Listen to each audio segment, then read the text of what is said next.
Bonjour et bienvenue à votre édition hebdomadaire de cette semaine dans Dautré, édition du 2 février 2025. Cette semaine, après un retour de vacances, nous vous parlons de différents sujets. Entre autres, on a parlé des conseils de Lanoret et des conseils de Saint-Ignace de Loyola. Par la suite, nous avons rencontré Jean Baille, qui est le porte-parole, un des porte-parole ambassadeurs dans le cadre du 28 jours sans alcool. Et il nous parle justement de son expérience par rapport à ça, le but pour devenir ambassadeur et aussi un petit peu de sa carrière. Vraiment une entrevue très intéressante. Le Randa aussi présente ses capsules. Donc, on vous présente une nouvelle capsule du réseau des aidants naturels de Dautré. Ces capsules-là ont été faites avec la participation de CTRB. Donc, vraiment un très beau projet. Et aussi un autre projet très on pourrait dire inspirant, les capsules du CI3S de Lanaudière qui parlent de bientraitance. Ces capsules ont été réalisées avec des résidents, la famille des résidents, ainsi que des intervenants. On parle de préposés, on parle d'intervenants, de gestionnaires qui sont venus parler des principes de bientraitance et de leur application au niveau du CI3S de Lanaudière et particulièrement dans trois centres d'hébergement, soit Saint-Eusèbe, Saint-Jacques et Sylvie-l'Espérance. On vous souhaite une bonne écoute et on vous rappelle le bulletin de nouvelles qui est à tous les jours du lundi au vendredi à compter de 18h pour se tenir au fait de l'actualité de votre région. Bonne écoute. Je suis en compagnie de Jean Bouille, c'est bien ça qu'il faut prononcer, Jean, Oui, c'est ton nom de exact. famille. Si tu acceptes, on va dire Jean tout court, on va se permettre de parler avec vous. Et aujourd'hui, on vous rencontre parce que vous êtes un des porte-parole pour le mois sans alcool, le mois de février qui arrive. Qu'est-ce qui a motivé votre acceptation de s'impliquer dans cette cause-là? Ben, le défi 28 jours, à la base, c'est devenu une tradition, hein, parce que ça fait, je pense, 12 ans maintenant que ça perdure. Puis, c'est un mouvement collectif qui rallie tous les Québécois pour relever le défi de ne pas boire pendant 28 jours, le mois de février. Alors, je trouve que c'est une mission très importante. Euh, alors, j'ai voulu y participer d'une façon ou d'une autre. Puis heureusement, ben, on m'a demandé d'être ambassadeur aux côtés de Jean-Marie Lapointe, d'Annick Oui. Jean, de Jean-François Barry. Puis cette année, tu sais, ils font un concept un peu ludique. Ils font des jeux de mots avec Jean. Et on est tous des gens, Jean. Alors, on dit, tu sais, Jean embarque, Jean encourage les gens à relever le défi. Tout ça, moi, ces jeux de mots-là, j'adore. Êtes-vous ça fait drôle comme question, mais êtes-vous quand même un consommateur, je vais pas dire d'alcool, qu'est-ce qu'on dit d'alcool fort, de vin, de produits? À l'origine, vous êtes quelqu'un comme ça ou c'est une prise de conscience C'est une que prise de vous pensez conscience faire? plutôt parce que ben, j'ai une relation saine avec l'alcool aujourd'hui. Euh, mais aujourd'hui, je consomme avec modération. C'est très occasionnel, vous comprenez? OK, c'est ça. À la base, c'était quand même un consommateur là, de faire des tests parce que il y a beaucoup de jeunes maintenant. Je ne dirais pas notre problématique, mais tu sais, tu t'aperçois qu'il y a une recrudescence que si tu prends pas de l'alcool, t'es pas dans la gang. Tu sais, les publicités ont été beaucoup axées, les shooters, les choses comme ça, les mélanges. Oui, Tu sais, c'est un autre monde là. Ça l'a vraiment rebasculé au niveau de l'alcool fort, on pourrait dire. oui, absolument. Mais tu sais, on l'a vécu avec la cigarette dans les années 80, 90. Puis ça a été poussé, mis de côté, heureusement. Mais c'est vrai qu'il y a beaucoup de pubs, puis beaucoup de films, puis de téléséries qui montrent que l'alcool, c'est un truc cool, tu sais. C'est Puis les ça. jeunes, ils en consomment excessivement.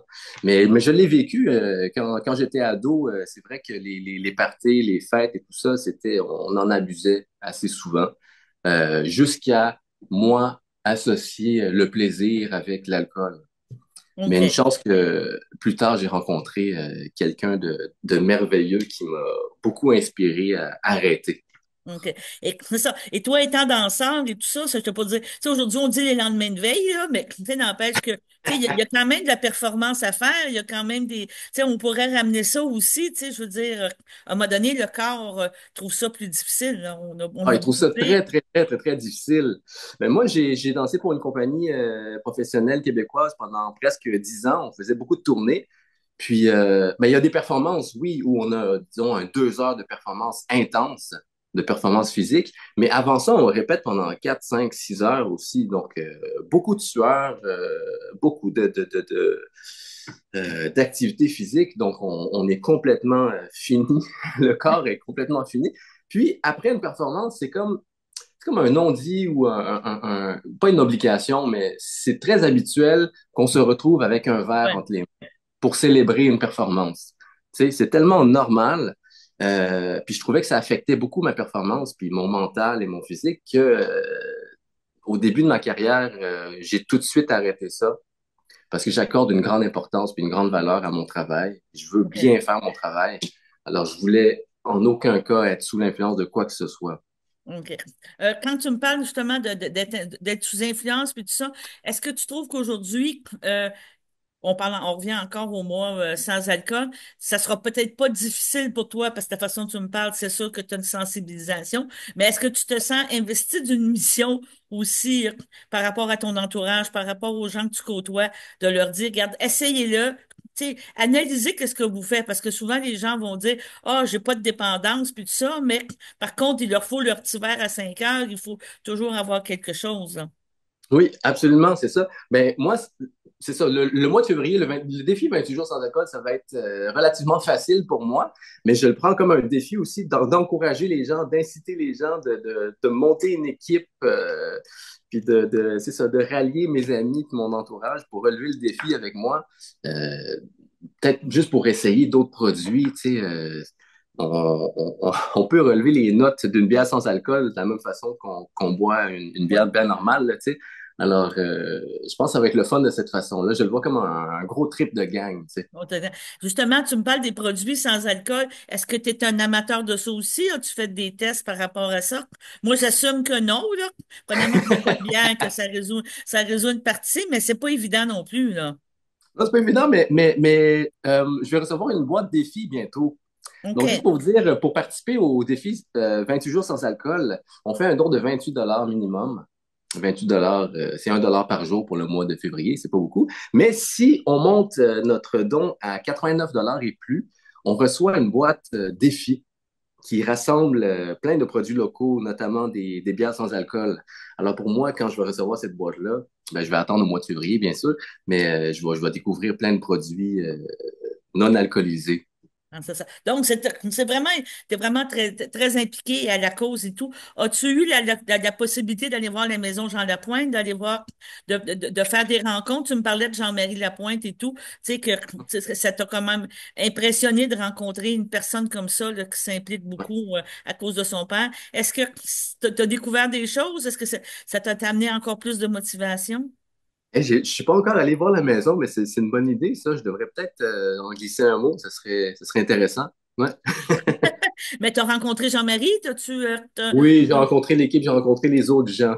Oui. OK, les autres gens, ouais, c'est ça, parce que cette année, comme tu dis, c'est Jean-Baptiste, c'est un jeu de mots qui a été fait et tout. Et comment tu as perçu ça, faut pas dire la gang de porte-parole, des gens qui s'impliquent? Ça t'a Ah, donné c'est une autre tellement source de énorme. motivation? Ah, C'est un oomph, là, quand tu rencontres, tu te dis, envoie-moi. oui, oui, absolument. C'est un gros tremplin. Je pense qu'on est très motivés en gang ensemble. Puis le fait que Jean-Marie Lapointe continue avec nous, je trouve ça incroyable. Tu sais, de prendre ce flambeau-là que son père, le grand Jean Lapointe, a débuté il y a de cela. Ça fait depuis 1982, si je me trompe pas, que la maison Jean Lapointe existe et qui lutte contre les dépendances. C'est OK. magnifique, là. OK. Est-ce que tu t'es mis des objectifs personnels de montant à amasser ou vous avez-vous des challenges entre vous, là? Je sais qu'il y a la région de la Naudière, là, on parle par rapport à ça, mais est-ce qu'il y a il y a des petits challenges entre les porte-paroles en disant, gars, moi, je vais en faire plus, moi, je vais aller en chercher. Avez-vous une espèce l'esprit de groupe est à ce point-là, important pour ramasser? Écoutez, vous avez des très bonnes idées. Je pense que je vais commencer là, à écrire des messages aux autres ambassadeurs, dire hey, moi j'ai rassemblé 21 amis et toi, C'est commencer ça, cette oui. compétition interne, je pense que c'est une bonne idée, ça. OK. Donc, je te remercie beaucoup de participer à ce défi-là. Je pense que c'est important. Il y a une prise de conscience, puis un mois après les fêtes, ben, de prendre un petit break, que ça soit pas jugé. Moi, je pense que qu'est-ce qui est important, c'est que tu dois pas être jugé par le fait que tu prends pas d'alcool ou que tu consommes moins. Tu sais, c'est des choix personnels, mais c'est des prises de conscience aussi. Je pense pour les gens qui pensent qu'ils sont pas euh, partis pour avoir on pourrait dire, avoir des comportements, on dit tout le temps alcooliques, tu sais, avoir des comportements, mais des fois, ça fait une prise de conscience. Ah, peut-être, oui, je suis pas si clean qu'on pense. Ben, j'encourage les gens à participer. Vous pouvez participer et faire un don de 28 $ sur le site défi28jours.com. OK. Embarquer avec nous autres. Aujourd'hui, c'est ça, on est rendu à 191 000 de dons déjà et proche de 2000 participants à travers le Québec. Puis notre Bon. objectif cette année, c'est d'atteindre 900 000. OK. Alors, Ben, c'est un beau défi. Et en terminant, ben, on va parler un petit peu de ta carrière. Je sais que tu as fait quand même un beau succès avec Belle-Fleur là, qui a été présenté. Et tantôt, tu me disais que la deuxième série était confirmée parce que vous venez de tourner. C'était une belle expérience. Tu es content ah, de cet c'est environnement-là? c'est une si belle expérience. Les gens sur le plateau sont tellement aimables et tellement gentils. C'est incroyable. Les gens sont doux. Tout le monde, là, pas juste les comédiens, mais les gens derrière la caméra aussi, toute l'équipe technique. Tout le monde est tellement... Moi, je suis choyé. Je suis vraiment chanceux d'avoir eu ce rôle-là, d'avoir eu ce projet-là.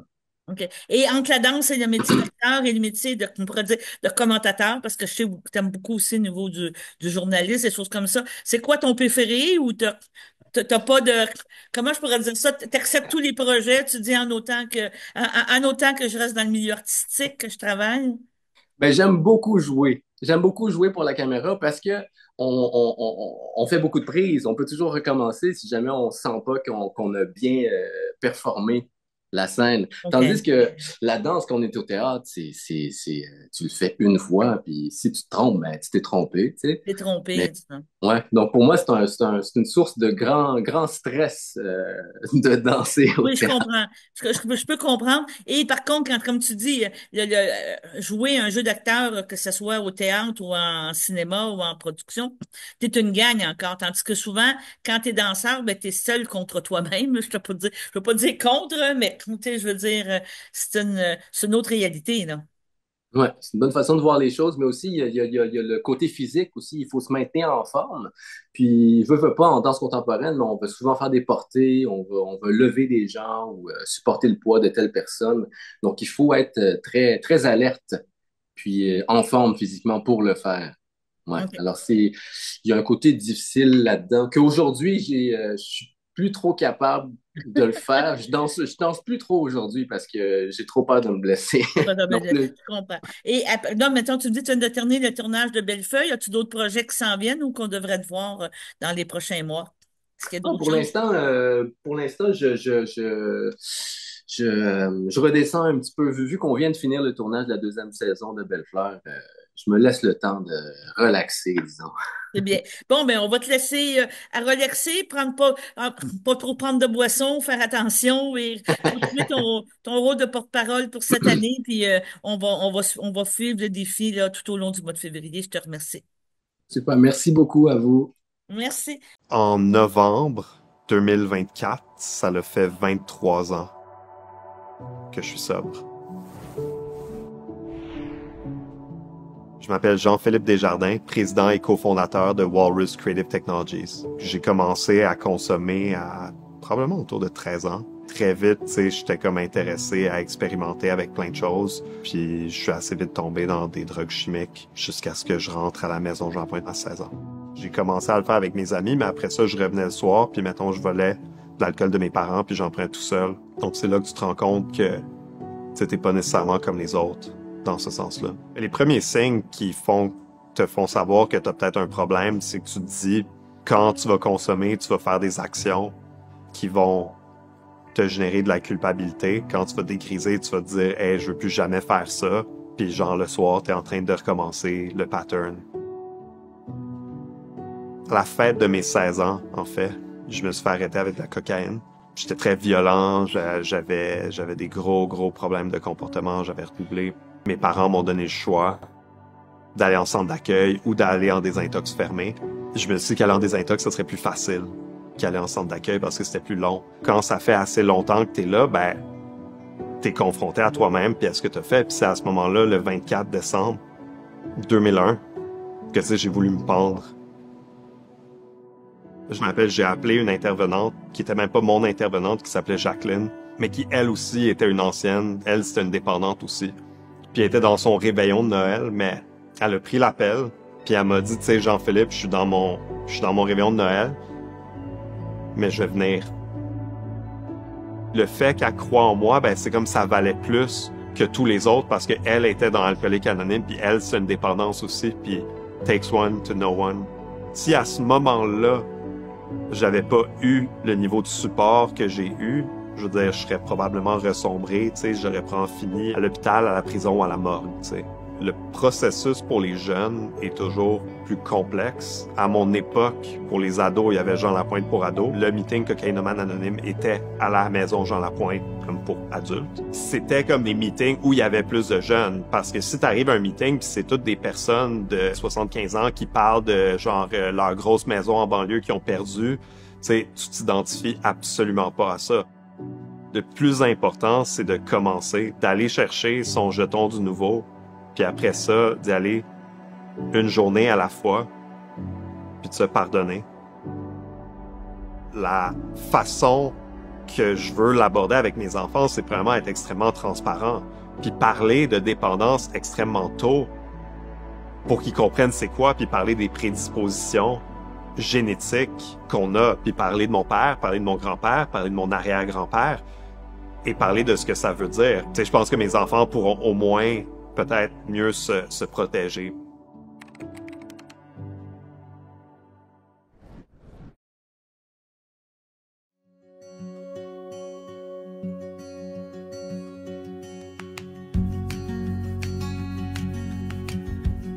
Bertrand, prochain dame de ma conjointe depuis 17 ans. Comment j'ai rencontré Céline? Oh oui, c'est une belle histoire. J'ai rencontré Céline dans une réunion du Parti québécois à Montréal, en 70 à peu près. Dans le pas de la porte de la salle, j'ai vu Céline, puis j'ai dit « magnifique femme ». Puis finalement, j'ai pris des gageures avec mes copains que je sortirais avec elle.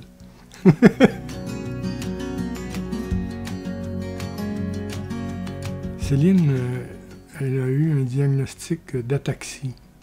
L'ataxie, c'est une maladie, c'est dégénérative. Bon, sur plusieurs années, dépendant de la vitesse de progression de la maladie, là. Ça faisait probablement déjà 1 ou 2 années qu'elle avait des malaises, des déséquilibres. Puis quand on a consulté, finalement, on a fini par avoir un diagnostic. C'était en 2008, puis je me souviens parce que moi, j'arrivais à ma retraite. On a eu le diagnostic au mois de janvier, puis j'entrais à ma retraite au mois de mai 2008. Alors, ça a changé les projets un petit peu.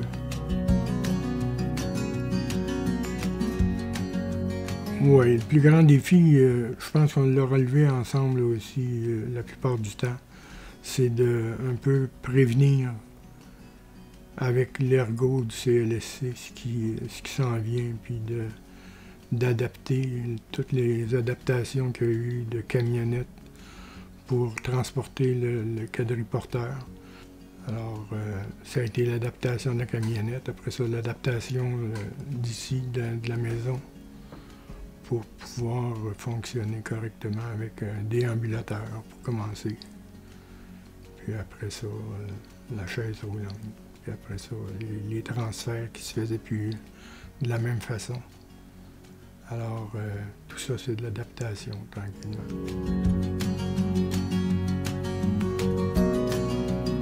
À qui je fais référence? Puis j'ai fait une belle petite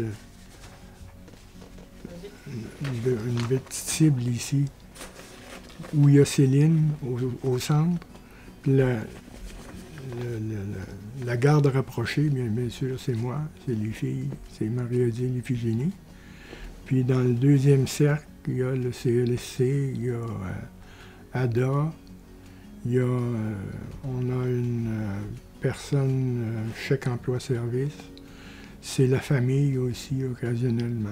Alors, c'est tout ce monde-là qui nous appuie depuis ce temps-là. Ça fait qu'on est bien équipés.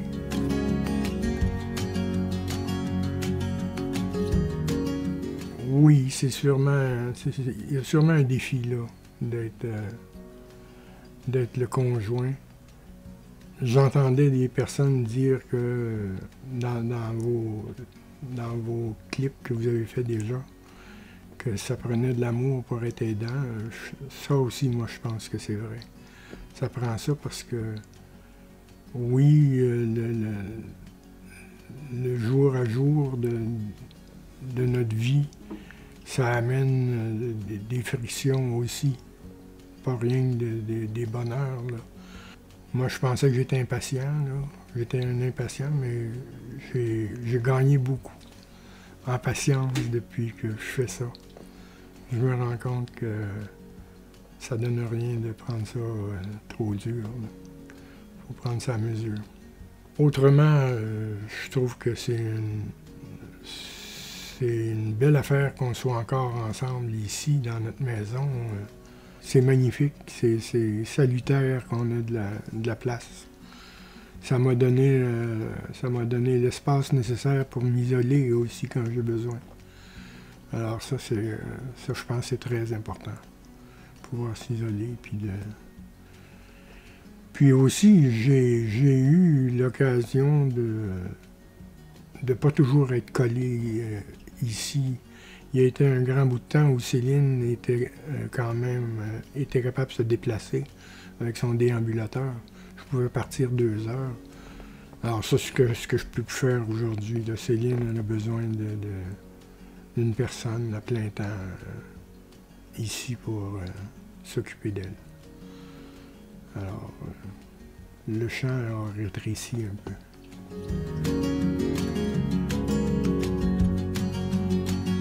Ben parce que je suis un être qui, foncièrement, même avant la maladie, je suis un être qui a besoin de se retrouver seul, faire de la lecture, faire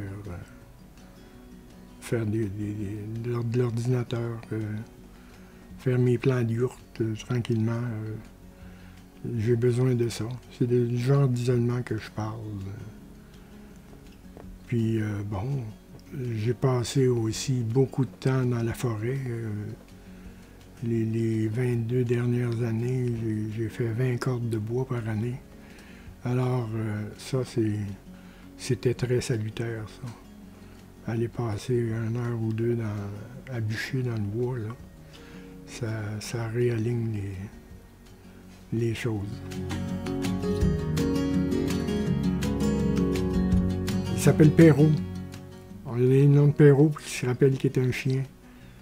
Parce que Perrault, ça veut dire chien en espagnol. Oui, c'est un être qui est important pour nous autres. Très. On dirait qu'il me suit dans mes mots. Il y a pas mes mots émotés, mais AUX. Mais oui, c'est ça. Ça fait 7 ans qu'on a le chien, puis c'est un chien. C'est un des chiens que j'ai pris tout jeune, à quelques semaines, que j'ai élevé vraiment. Puis ça paraît, il rend bien. Oui, c'est très, très important. C'est un bon compagnon.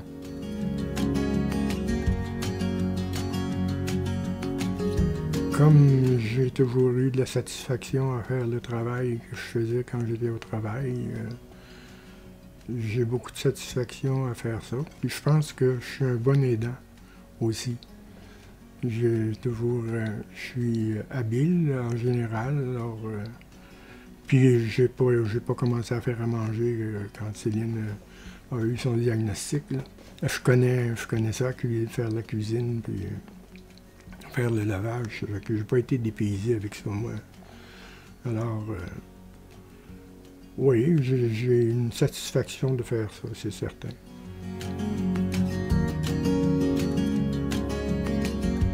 Moi, j'ai de la difficulté à mettre des mots sur ce que j'ai vécu, ce que je vis.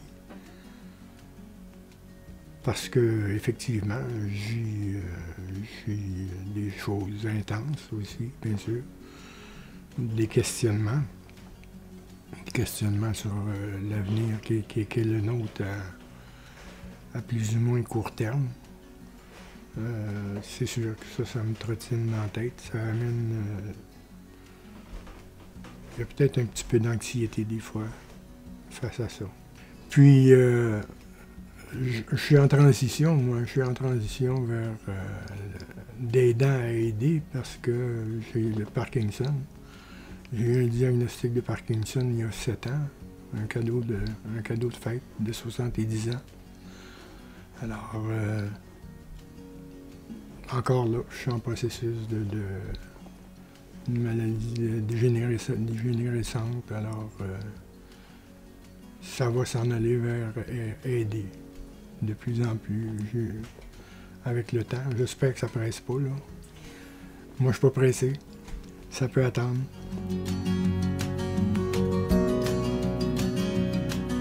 Le soir, maintenant, ça, c'est avec la conciliation un petit peu de l'ergot, fantastique. Alors maintenant, on se couche à 10 heures. La télévision se ferme à 10 heures, puis on s'en va de l'autre côté, elle s'ennuie à son lit. On fait sa toilette, on va à son lit, puis on prend une demi-heure. Souvent, on va regarder la fin des nouvelles, mais couché. Moi, je m'assois à côté d'elle, puis on se donne la main, puis on passe une demi-heure ensemble, là, à juste regarder ou jaser un peu. Tout ça. C'est un beau moment pour moi.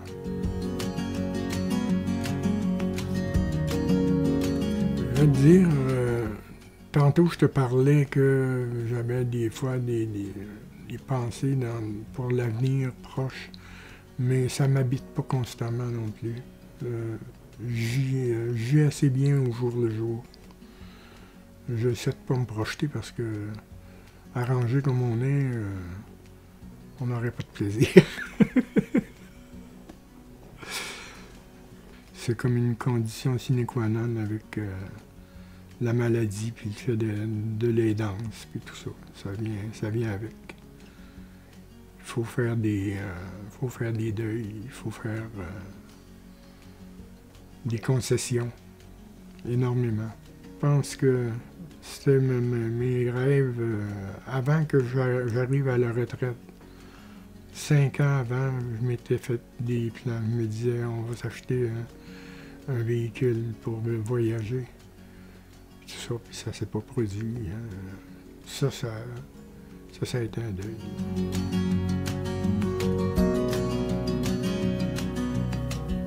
Non, en général, j'ai pas tant de difficultés que ça à demander de l'aide. C'est un fait qu'il y a plus de femmes que d'hommes, mais bon, j'étais assez bien préparé pour faire face à tout ça.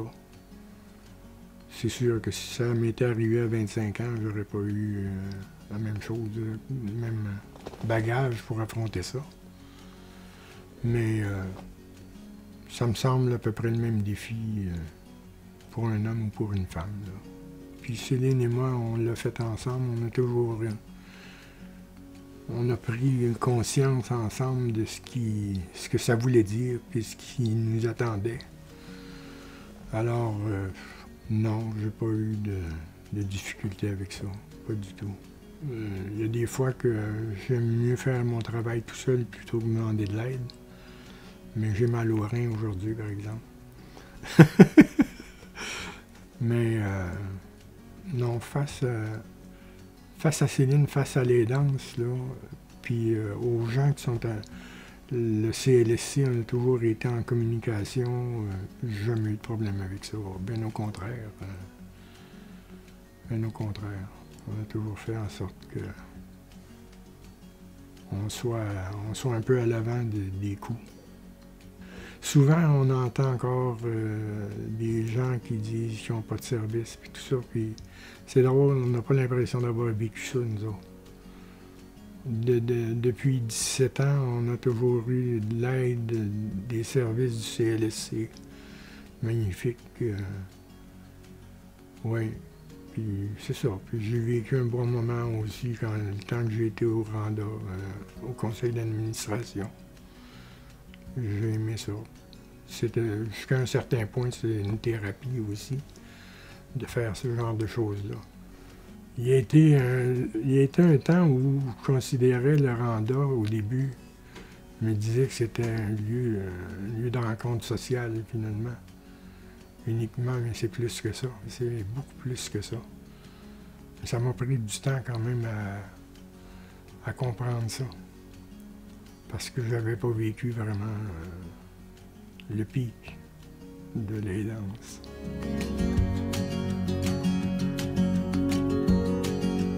Oui, depuis la maladie à Céline, oui.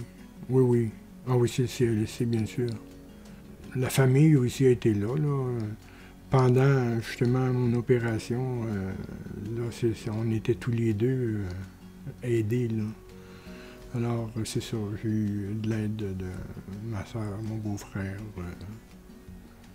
du côté de Céline aussi. Alors, puis encore aujourd'hui, qui viennent nous visiter une fois par mois. Ils prennent soin de nous autres. Depuis le début.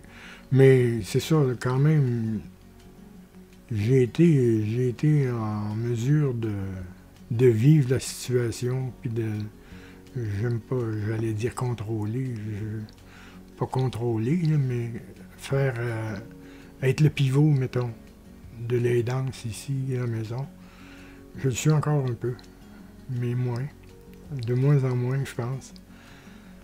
Mais les filles ont toujours été là pareil. Ils étaient moins présentes dans le temps. Ils voyageaient plus.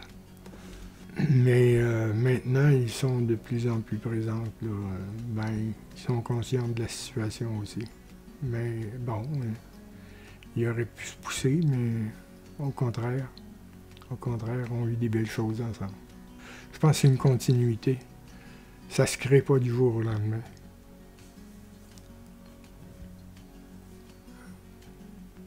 Ouais. Ça, c'est une fierté, ça. Ça nous revient à Céline et à moi. Fait que, on l'apprécie, vraiment.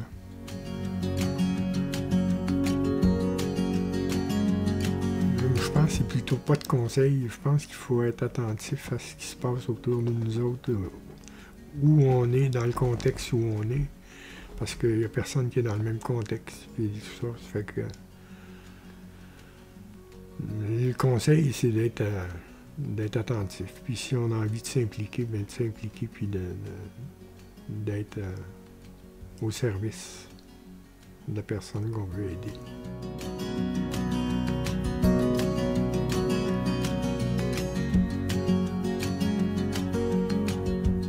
Alors ça, c'est magnifique. J'ai pas besoin de me lever si je peux rester couché le matin. Alors, ça, c'est un que j'avais oublié dans le cercle extérieur. Là. Puis, qu'est-ce que c'était la question? Bien, en fait, ça prend toute une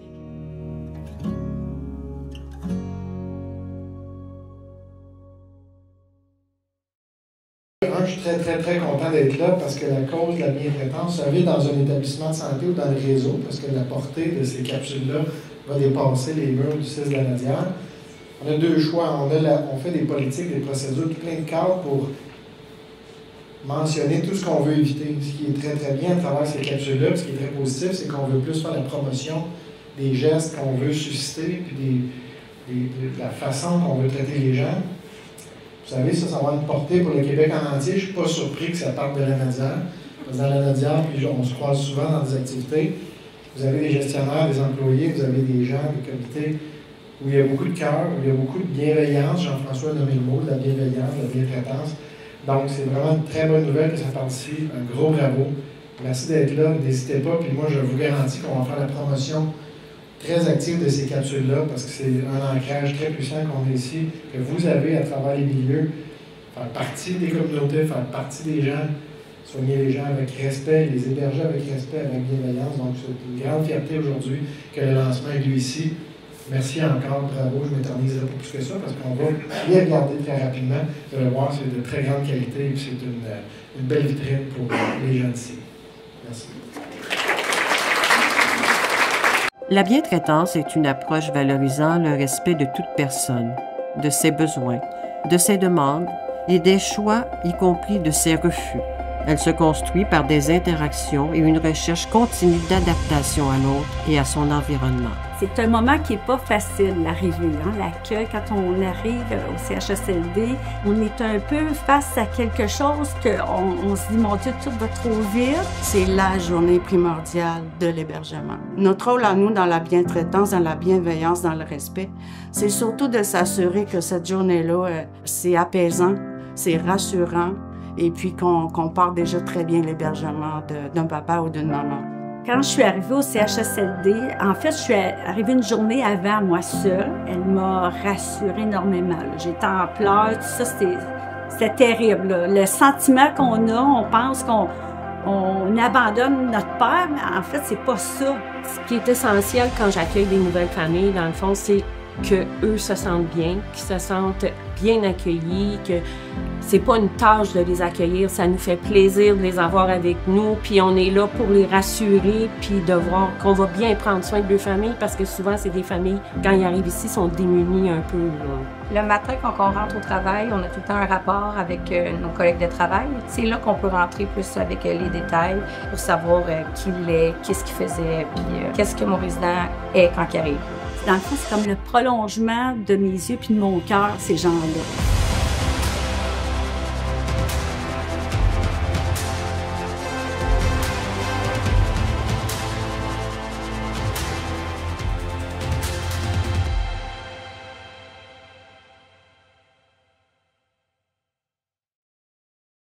La bientraitance est une approche valorisant le respect de toute personne, de ses besoins. Elle s'exprime par des attentions et des attitudes. Elle s'exerce par des individus, des organisations ou des collectivités qui, par leur action, placent le bien-être des personnes au cœur de leurs préoccupations.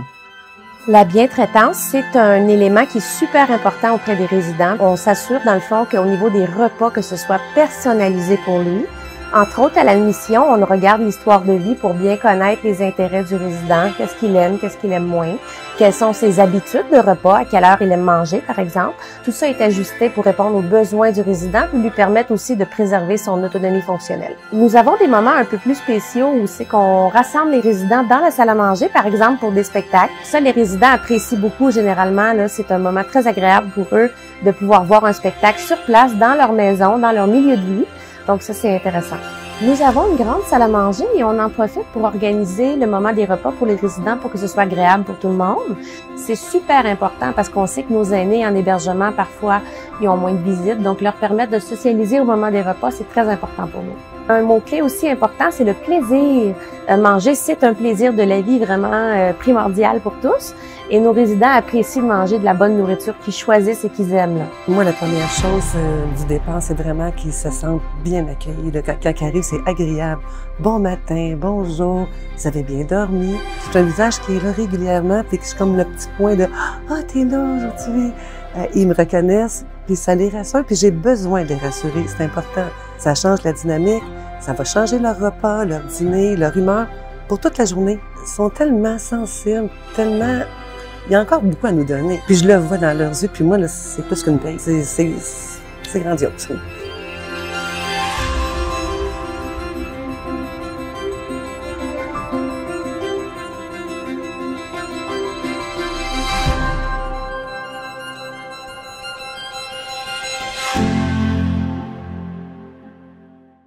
La bientraitance est une approche valorisant le respect de toute personne, de ses besoins. Elle s'exprime par des attentions et des attitudes, respectueux des valeurs, de la culture, des croyances, du parcours de vie et des droits et libertés des personnes.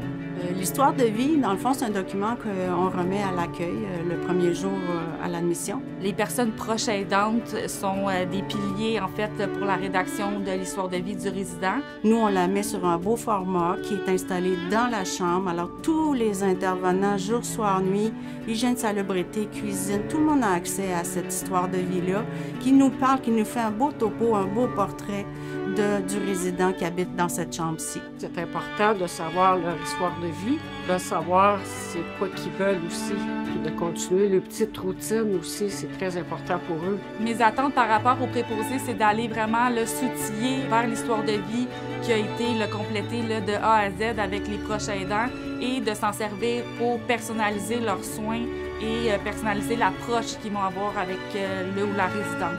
C'est vraiment très aidant, puis c'est un plus, puis beaucoup dans la bienveillance, puis dans la chaleur humaine aussi que ça apporte l'histoire de vie très souvent. Là. Ça vaut des millions de dollars travailler avec des gens âgés, c'est très enrichissant. Pour l'histoire de vie, moi, je retiens 3 mots-clés que je partage régulièrement à mes équipes. C'est la bientraitance, la bienveillance et le respect. Le respect de la personne qui est hébergée avec nous.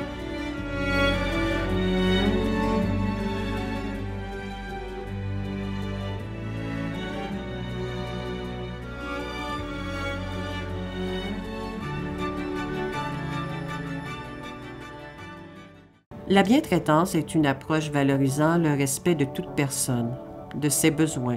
Elle s'exprime par des attentions et des attitudes, par un savoir-être et un savoir-faire collaboratif. Elle s'exerce par des individus, des organisations ou des collectivités qui, par leur action, placent le bien-être des personnes au cœur de leurs préoccupations. L'intimité, c'est vraiment, ça fait partie de la bientraitance qu'on fait envers nos résidents. Il faut comprendre que nos préposés, par exemple, ont à donner à nos résidents des soins d'hygiène. Ce qu'on va enseigner à nos préposés, c'est vraiment d'y aller au rythme du résident, couvrir les parties du corps qui ne sont pas nécessaires d'exposer. Le résident, il a le droit à son intimité personnelle. Le lien de confiance est très important parce que quand on débute un soin d'hygiène, on va directement dans l'intimité de la personne. Alors, toute la relation de confiance est important qu'elle soit développée. C'est ce qu'on enseigne à nos préposés. Surtout à m'habiller, on garde une certaine pudeur en s'habillant le matin. Ben oui, j'apprécie ça parce que sans ça, je ne serais pas heureuse ici.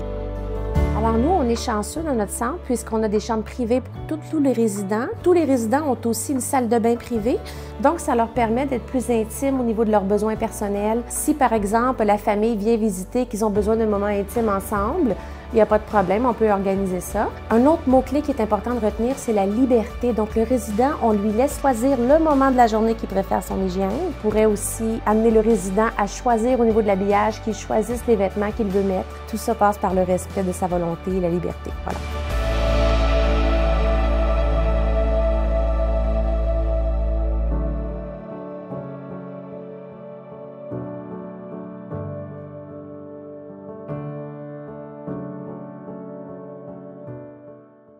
La bientraitance est une approche valorisant le respect de toute personne, de ses besoins, de ses demandes et des choix, y compris de ses refus.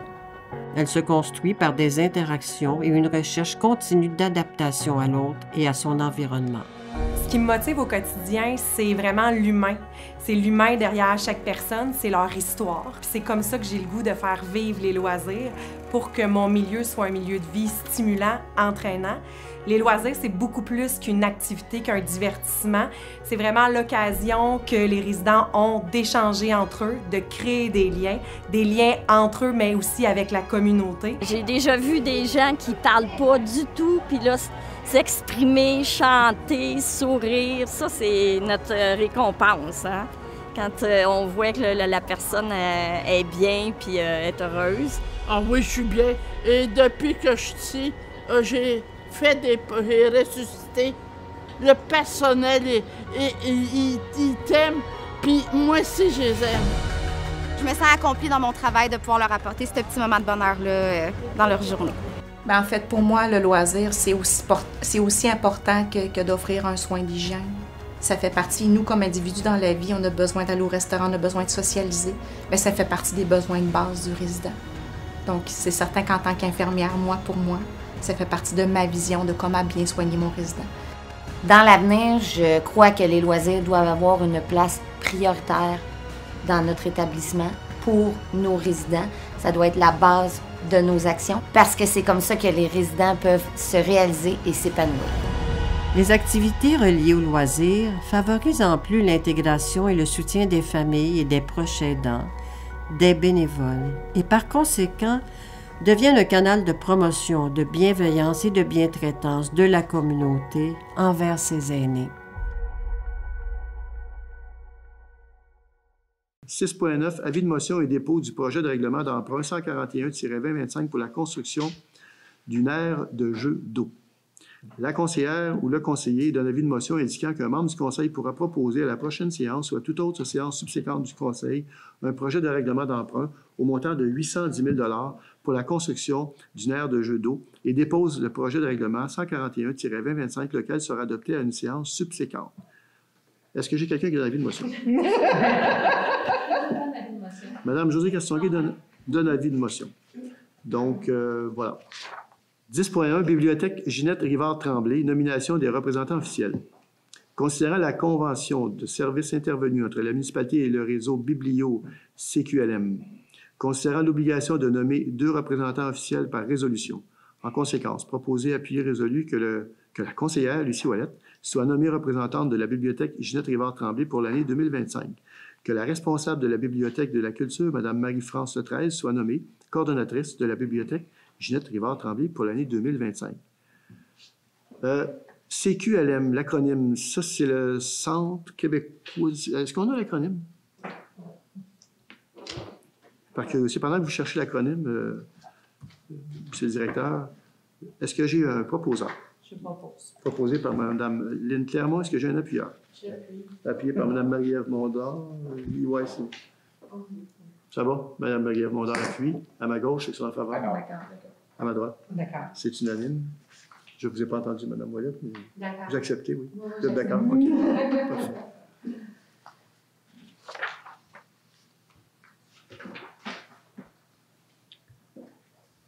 CQLM, ça doit être Centre du Québec, Lanaudière et Mauricie. Ah, c'est ça, Lanaudière, Mauricie. Voilà, pour ceux qui nous écoutent, c'est le fun de savoir le sens de l'acronyme. Donc, Centre québécois, Lanaudière, Mauricie.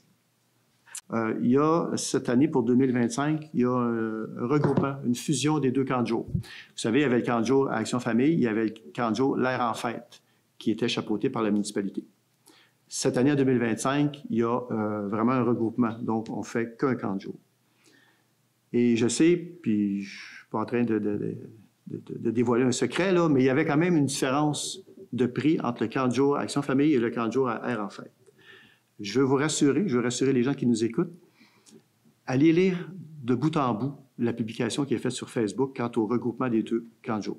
Si vous suivez les instructions qui sont sur cette feuille-là, vous avez, entre autres, jusqu'au 10, pas vous avez, mais à partir du 10 février, vous pouvez vous inscrire pour le camp de jour. Et là, vous allez entrer en communication, vous allez voir les coordonnées sont sur la publication, vous allez entrer en communication avec Air en fête. Et Air en fête vont vous donner un formulaire, puis ils vont vous accompagner aussi pour la suite des choses.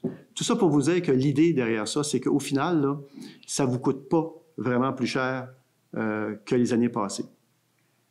Que vous ayez, parce que là, on va avoir un camp de jour, c'est Air en fête, chapeauté par la municipalité.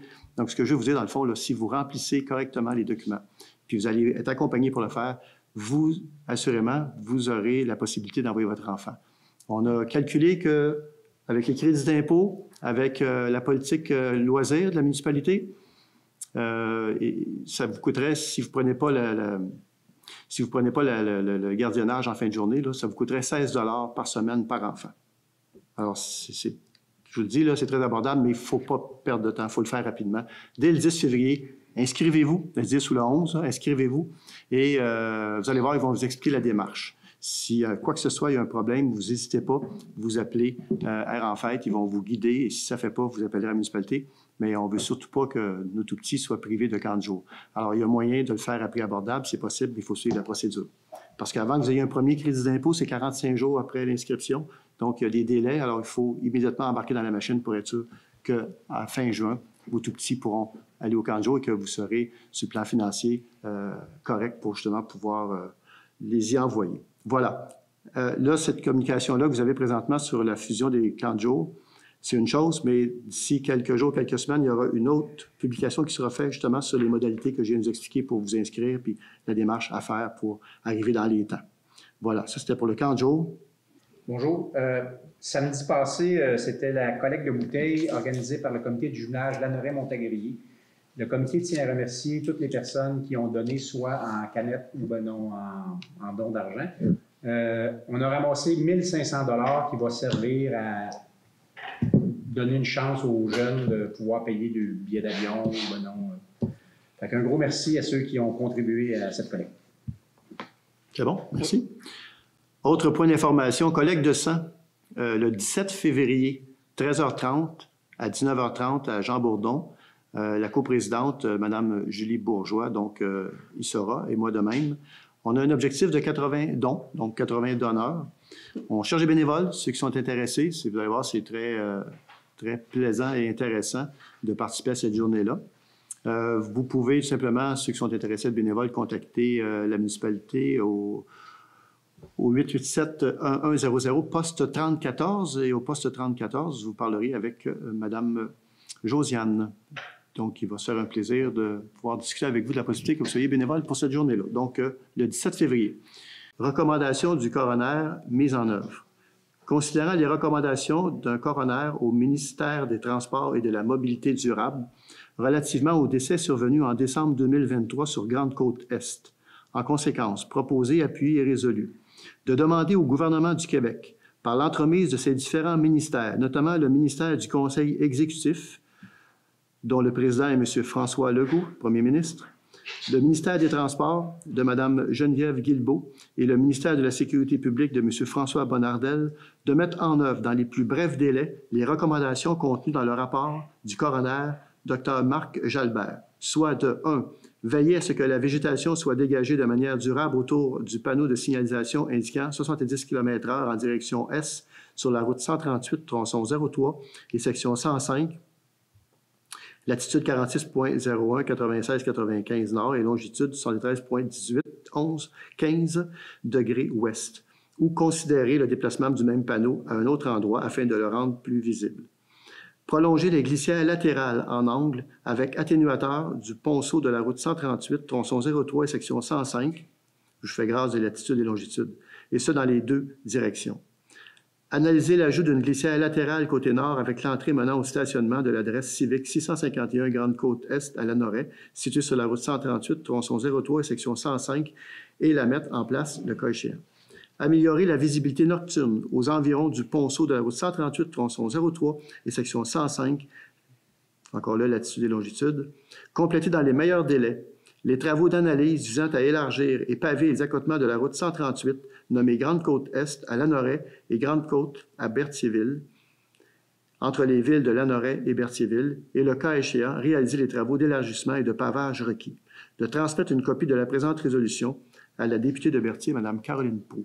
Donc, vous savez, je pense que c'est le 20 décembre ou le 21 décembre 2023, il y a eu un décès donc sur Grande-Côte-Est. Le coroner a rendu son rapport public, on a pris connaissance, et on tient à dire au gouvernement qu'il faut qu'il agisse. Donc, si on nomme des gens, des coroners pour faire des enquêtes, eh bien, ce serait bien aussi qu'on mette en œuvre les recommandations qu'ils formulent. Voilà. Est-ce que j'ai un proposeur? Je propose. Proposé par Mme Lynne Clermont. Est-ce que j'ai un appuyeur? Appuyé par Mme Josée Castonguay. À ma gauche, ceux qui sont en faveur. D'accord. À ma droite? D'accord. C'est unanime. Point 4, agrandissement du site d'enfouissement Dépôt-Rive-Nord, pétition. Considérant qu'une pétition de 456 signatures a été déposée lors de la séance du 3 décembre 2024, considérant que cette pétition demande à la municipalité de prendre fait et cause en faveur du principe de régionalisation et d'intercéder en ce sens auprès de toutes les instances concernées et ou interpellées par le projet d'agrandissement de DRN, considérant que la cellule en opération de dépôt Rive-Nord recevrait les déchets de 150 municipalités, 34 MRC et répartis dans 13 régions administratives, du Québec sur 17, selon les documents déposés par la MRC de Joliette à la Commission de la protection du territoire et des activités agricoles dans le cadre d'une demande d'exclusion de la zone agricole, dossier 44, 66, 63. Considérant que si le principe de régionalisation était appliqué, une telle situation ne serait pas possible puisque l'importation de déchets provenant d'autres régions serait ainsi prohibée. Considérant que le principe de régionalisation est un principe bien établi, qui, si appliqué, favorise l'acceptabilité sociale lors de la mise en place d'un site d'enfouissement dans une région. En conséquence, proposé, appuyé et résolu que la municipalité adhère et promeut le principe de régionalisation des déchets ultimes. C'est une pétition qui a été déposée à la séance du 3 décembre dernier par Madame Poiré. Son prénom m'échappe, Josiane, je pense. Myriam. Par Madame Myriam Poiré. Et justement, c'est dans le cadre d'un projet que Dépôt-Rive-Nord veut faire, donc une nouvelle cellule. Et dans le fond, ce que la pétition demande au conseil municipal, c'est de se prononcer sur, comme je le disais tantôt, le principe de régionalisation. Donc, que chaque région au Québec s'occupe de l'enfouissement de ses déchets ultimes. Ça permet une plus grande acceptabilité sociale. Et ça, c'est pour moi qui le dit, c'est dans le rapport du Bureau d'audience publique sur l'environnement, où c'est toujours plus acceptable lorsqu'on enfouit sur notre territoire nos déchets à nous et qu'on n'importe pas nécessairement des autres régions du Québec pour les enfouir. Voilà. Est-ce que j'ai un proposeur? Je propose. Proposé par Mme Marie-Ève Mondard. Est-ce que j'ai un appuyant? Appuyé par Mme Lucie Ouellette. À ma gauche, ceux qui sont en faveur. D'accord. À ma droite? D'accord. C'est unanime. 8. Traitement des élus. Il est proposé, secondé et résolu que l'augmentation du traitement des élus pour l'année 2025 sera de 3 % suite à l'adoption des prévisions budgétaires du 17 décembre 2024. Et c'est l'IPC que le Conseil a pour l'instant. Ça prend le proposeur, M. Christian Valois, M. Pierre-Luc Guertin, à ma droite. D'accord. À ma gauche. D'accord. C'est 9. Embauche d'une technicienne comptable et trésorière adjointe. Il est proposé et secondé d'embaucher Mme Louane Mondor à titre de salariée au poste de technicienne comptable et trésorière adjointe. Que Mme Louane Mondor relève directement du directeur général, de nommer Mme Louane Mondor signataire pour et au nom de la municipalité toute convention, accès des affaires et tout autre document requis ou utile à cette fin, tel que défini à la convention d'accéder à faire, dont celui de la municipalité, et en accepter les conditions d'utilisation. Qu'une période d'approbation soit prévue conformément aux dispositions de la convention collective en vigueur. M. Ménard, vous ne voulez pas rajouter, parce que si jamais vous êtes absent, s'il y a des chèques à signer... Oui, c'est en fait, c'est le point 3. Hein? C'est le point 3 que vous venez de dire. Ah, parfait. Vous allez le rajouter dans le point 3. Il est dedans? Ah, signataire, OK, parfait. Fait que ça prendrait proposeur, Mme Evelyne Latour, M. Louis-Charles Guertin, à ma droite. D'accord. À ma gauche. D'accord. Embauche d'un journalier opérateur aux travaux publics. Il est proposé, secondé, d'embaucher M. Michael Tessier à titre de salarié au poste de journalier opérateur aux travaux publics, que M. Michael Tessier relève directement du directeur général, puis qu'une période d'approbation soit prévue conformément aux dispositions de la convention collective en vigueur. Je prendrai proposeur. M. Pierre-Luc Guertin, M. Christian Valois, à ma gauche. D'accord. À ma droite. D'accord. Donc, les commandites. 17.1, c'est l'école secondaire Pierre de Lessage, l'événementiel 2025. Le conseil a décidé de donner 100 $. Fait que ça me prendrait un proposeur. M. Christian Valois, M. Pierre-Luc Guertin, à ma droite. D'accord. À ma gauche. D'accord. Si. Donc, c'est le 17.2, c'est une demande de gratuité de salle à l'église pour la ligne de poche récréative. Il y a 2 personnes qui veulent organiser une ligne de poche récréative. L'église, ils nous demandent si on peut prêter la salle. Je pense que c'est le jeudi qu'ils ont demandé. On leur a dit que oui, pas de problème, parce que vu qu'ils organisent les jours, ça va faire sortir du monde, ils vont aller s'amuser. Mais la seule chose qu'on a dit, si jamais la salle est louée, bien, si les 2 salles sont louées, bien, ça va aller à la semaine suivante après ça pour pouvoir jouer. Ça, c'est en haut, là. C'est le haut, le haut, le bas. Je ne sais pas s'ils vont prendre le haut. S'il fait froid, ils vont en haut pareil. Oui, ils peuvent y aller. Quand c'est pas loué, pas trop. Oui, mais c'est de l'eau chaude. Hein? C'est de l'eau chaude que tu vas à l'aise pour jouer au parc. Oui. OK. Ça me prendrait un proposeur. M. Daniel Valois, M. Gilles Courchain, à ma gauche. D'accord. À ma droite. D'accord.